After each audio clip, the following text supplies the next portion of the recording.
So, I know you've probably been told your whole life that the center of a black hole is infinitely dense, right? Oh, absolutely. Yeah, it's just one of those mind-bending facts we all kind of just accept.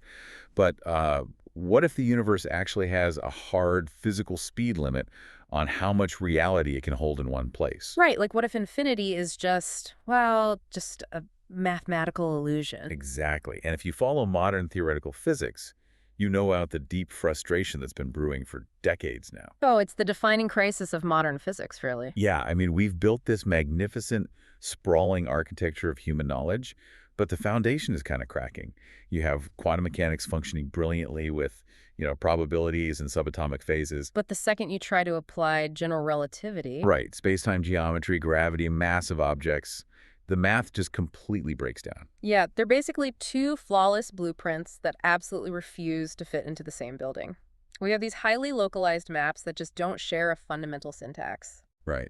And for a century, we've basically assumed we just need a bigger map, right? Like maybe string theory or loop quantum gravity to somehow stitch them together. Yeah, but today, for this deep dive, we are exploring a framework that takes a completely different approach. We really are. We are diving into the foundational texts of a book called The Nodal Theory, TTN-ToE, and the subtitle is The Nodal Code, The End of Infinity. Which is such a bold title. It really is. The author is Miguel Jorge Díaz Luna, and you might also see him published under the name Michelle. Right, Michelle. Yeah. And his core argument is that physics isn't missing a bigger map. It's missing a unifying structural grammar. A grammar. I love that way of framing it. Yeah. But before we get into the really radical claims of this theory, I think we need to establish who is actually making them. That is so important for you as a listener to keep in mind as we go through this today. Exactly. Because Díaz Luna is an independent researcher, which is super rare in this sphere, but he's not just some guy on the internet. Far from it. Right. He recently published a paper titled Flux Metastability and Low-Diffusivity Regimes. And he published this in the journal ZAMP. Which is huge. ZAMP is a Q1 Springer Nature publication. Exactly, Q1. And he is also actively peer-reviewing for other Tier 1 journals, like Annals of Physics, for example. Yeah, another Q1 journal. He's operating at the absolute cutting edge of theoretical validation here. He really is. Yeah. So, okay, let's unpack this for a second. Because being an independent researcher at this incredibly high level, that's precarious. Oh, incredibly precarious. When you are looking at a framework constructed by an outsider to the traditional institutional tenure track. Yeah, when you don't have the institutional armor of a massive university department behind you, you really can't rely on academic brand loyalty to get your theories read. Right. Every idea has to stand on its own. Exactly. If Díaz Luna proposes a new ontology of the universe, it has to survive purely on its own structural coherence. He has to prove his work crosses those walls of specialization without any kind of safety net. And he's doing exactly that.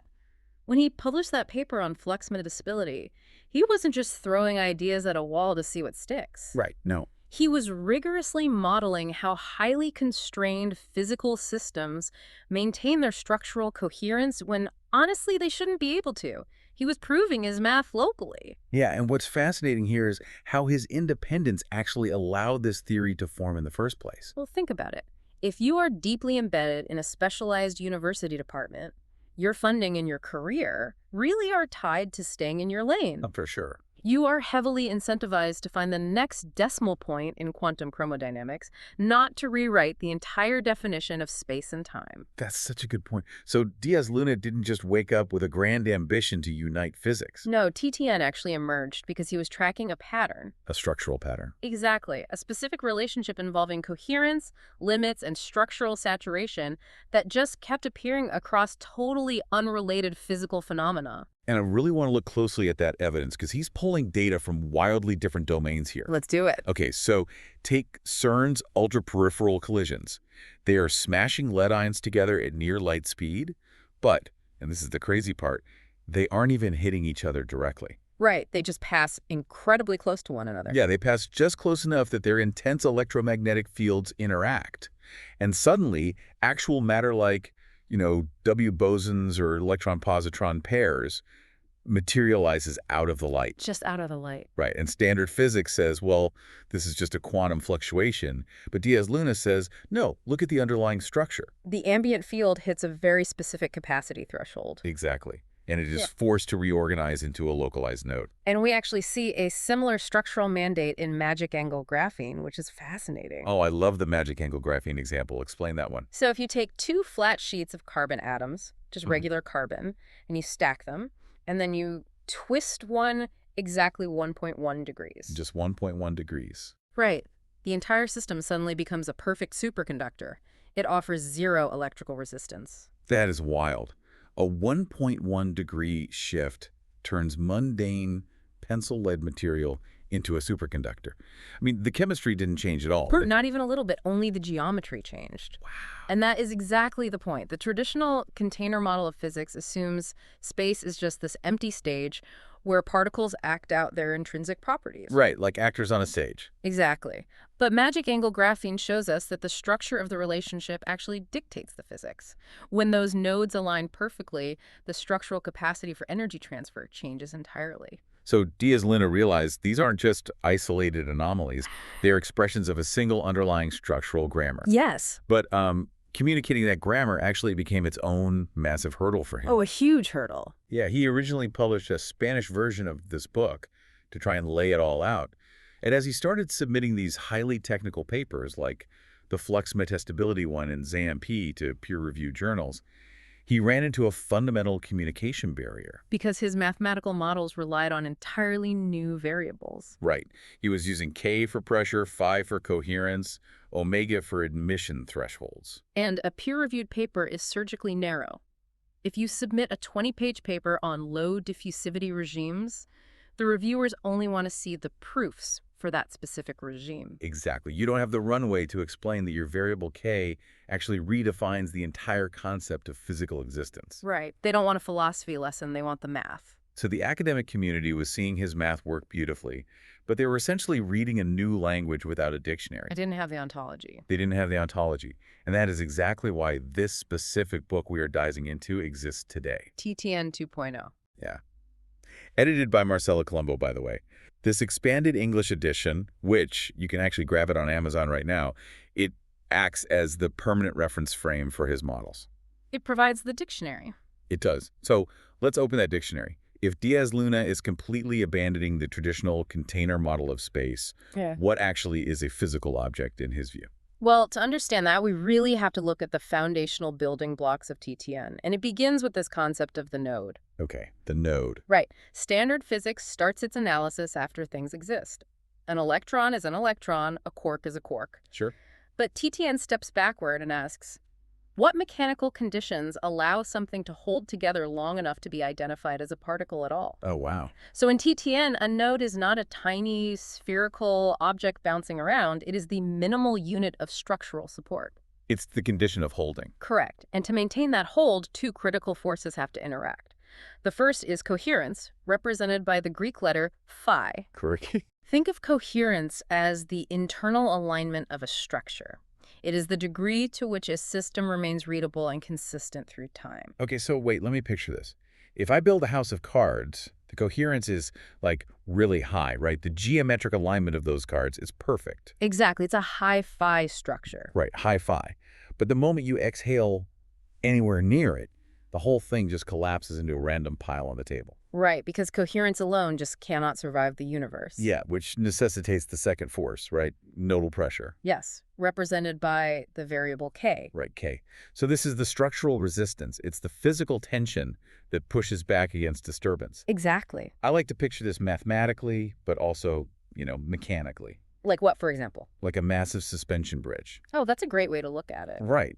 Like if you look at the architect's blueprint for the Golden Gate Bridge, you are looking at pure phi. Pure coherence. Right. The math is perfect. Yeah, the sweeping parabolas of the cables are perfectly aligned to distribute weight.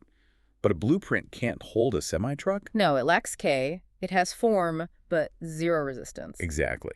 So you pour the concrete deep into the bedrock, you forge the steel cables, you pull those cables until they're just screaming with tension. And that tension, that brutal physical resistance against the wind and the gravity, that is the nodal pressure, the K. Yes. But notice the dependency here, right? If you just pile 1,000,000 tons of high-tension steel and concrete into the bay without the beautiful geometry of the blueprint, you just have a useless, chaotic pile of rock. Yes, pure K with absolutely no phi. Exactly. And this is the core equation of the theory, isn't it? Supported coherence. Yes, written as S equals phi times K. Physical reality only exists where order and rigidity reinforce one another. So if either coherence or pressure drops to zero. The structure ceases to exist physically, it returns to pure noise. Wow. So a subatomic particle in this framework is really just a highly successful localized loop of supported coherence. See, here's where it gets really interesting to me.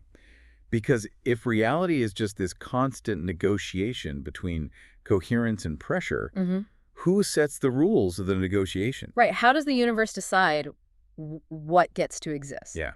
How does it decide which mathematical possibilities get to be real and which ones fail? And this is where Marcella Colombo, the editor of the English edition, provides an absolutely brilliant insight. Yes, and she approaches it not as a physicist, but as a lawyer. I know it sounds like a strange crossover, but her legal background maps perfectly onto the physics Díaz Luna is describing here. It really does. In the legal world, there is this concept of admissibility, right? Yeah. You might have a perfectly logical argument or a very compelling piece of evidence. Right.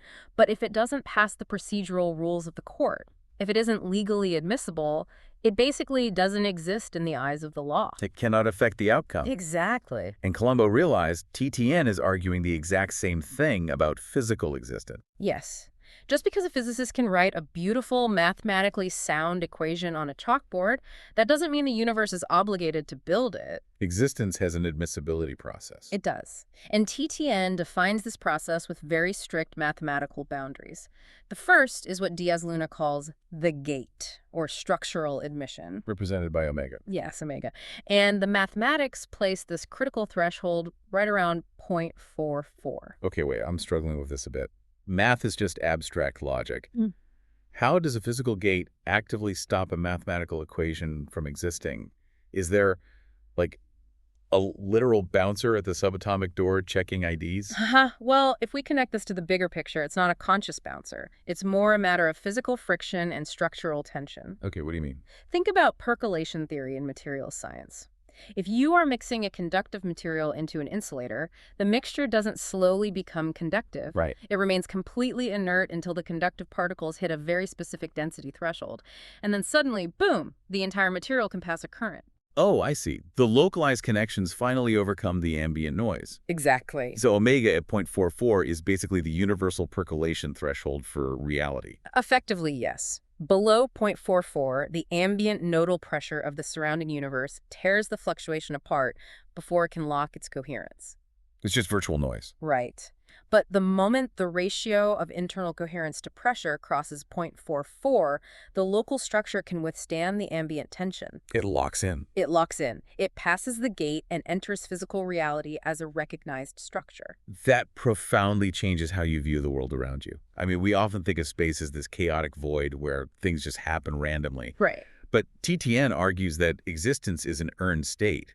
Every single atom in your body, every photon of light hitting your eye right now, is actively surviving a structural audit. It has passed the gate. Yeah, it is incredible. But passing the gate is only the beginning, because just as there's a threshold to enter reality, TTN defines a hard limit to how much reality a structure can handle. Okay, so there's a limit. Yes.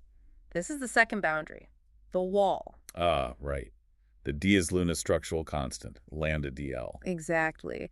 And the math puts this limit roughly around a magnitude of 10 to the 6th. Okay, 10 to the 6th. Right. And this is the point of ultimate structural fatigue. If you keep feeding energy or mass into a system, increasing its nodal pressure and demanding more coherence, It has to max out eventually, right? the structure eventually maxes out its capacity. When it hits the Díaz Luna structural constant, it literally cannot sustain its current regime. So what happens? It must throttle its intake or completely reorganize its state. Wow. And this wall is a mechanism that completely shatters one of the most famous concepts in modern science. It really is. Because if the universe has a hard limit on structural capacity, then physical infinity cannot exist. Infinity is dead. Infinity is dead, which is exactly why the subtitle of the book is The End of Infinity. Now, this is a highly controversial stance in physics, but the logic within the nodal grammar is ironclad. TTN strictly forbids physical infinities. Right. Infinite density, zero physical size, infinite space-time curvature.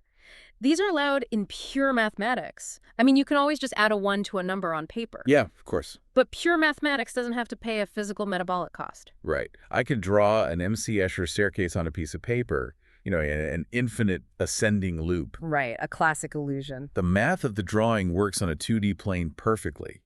But the moment I try to actually build it out of wood and nails in my garage, the physical structure rejects it. Exactly. The universe is not a piece of paper. It is a load-bearing nodal network. And no network can support infinite tension. So what does this all mean for the big mysteries we've all grown up marveling at? I mean, if you're listening, every space documentary on television tells us that the center of a black hole is a singularity. A point of zero volume and infinite density. Right. So if infinity is banned by the Díaz Luna constant, what the hell is a black hole? This raises such an important question about how our previous maps failed us. In standard relativity, the math of gravity curves toward infinity. And because relativity assumes space is a passive container, it just lets the math fall off the edge of the graph into a singularity. It just gives up. Basically. But TTN reinterprets a black hole not as an infinite point, but as a saturation archive. A saturation archive. Yes. When a massive star collapses, the nodal pressure is unimaginable. The structure compresses and compresses, driving up the capacity demand until it hits the wall. Lambda DL. Exactly. At that exact threshold, the structure cannot compress any further. It is maxed out. So instead of shrinking into infinite nothingness, the black hole becomes a perfectly saturated sphere of maximum structural capacity. Oh, wow. It's fully packed, holding as much supported coherence as the rules of admissibility allow. Yes. It's basically a localized traffic jam of reality. The universe didn't break, it just hit the speed limit. Precisely. And the implications cascade out to every other fundamental concept we have in physics. If infinity is gone and everything is driven by nodal updates, the definition of time fundamentally changes. Let's dig into that, because this completely blew my mind. We are so used to thinking of time as this invisible river that flows whether anything is happening or not, right? A timeline. Yeah, the timeline. Yeah. But TTN says time is simply a structural update. Think of a flip book. If the pages aren't turning, there is no motion. In TTN, the nodal network is constantly recalculating its coherence and pressure based on the interactions around it. Right. That calculation takes a distinct structural step. If there is no update to the structure, there is literally no time. Time is the metric of processing. Which perfectly explains why time slows down when you approach the speed of light or a massive gravity well. Exactly. If an object is moving incredibly fast, a massive percentage of its structural capacity is dedicated simply to maintaining its coherence through space. Yes, it has less capacity available to process internal structural updates. So its internal clock runs slower relative to everything else. The math perfectly mirrors relativity, but it provides the actual mechanism that relativity lacks. And it does the exact same thing for energy. Energy isn't some mystical glowing substance. Energy is the literal cost and capacity of executing that structural update. It's the metabolic currency of the nodal network. Yeah. And gravity, perhaps the greatest disconnect between quantum mechanics and relativity, becomes beautifully simple. It does. Gravity is not an invisible rubber sheet, and it's not a magical pulling force. No. Gravity is the tension of the nodal structure demanding consistency. Right. When you have a massive object, which is really just a highly persistent, dense, localized structure, the surrounding network of nodes has to stretch, align, and reorganize itself to accommodate that immense coherence. So what we feel as gravity is just the nodal network trying to maintain its overall structural integrity around a massive disruption. Exactly. You see how it all collapses into a single grammar. It's incredible. Whether you are looking at the ultraperipheral collisions at CERN, or the rotation of a supermassive black hole, or a piece of magic angle graphene in a lab, it is all the exact same language. It is nodes trying to balance coherence, phi, and pressure. K, struggling to pass the gate of admissibility, omega. And avoiding the crushing wall of structural fatigue, lambda DL. Yeah. Which brings us back to why Díaz Luna's recent acceptance into Tier 1 academic journals like ZAMP is such a massive paradigm shift. He is proving that this structural grammar can solve localized, highly complex mathematical problems like flux metastability. Right, the peer reviewers are validating the rigorous mechanics of his equations. They are, and with this English edition, the Nodal Theory TTN-ToE, edited by Colombo.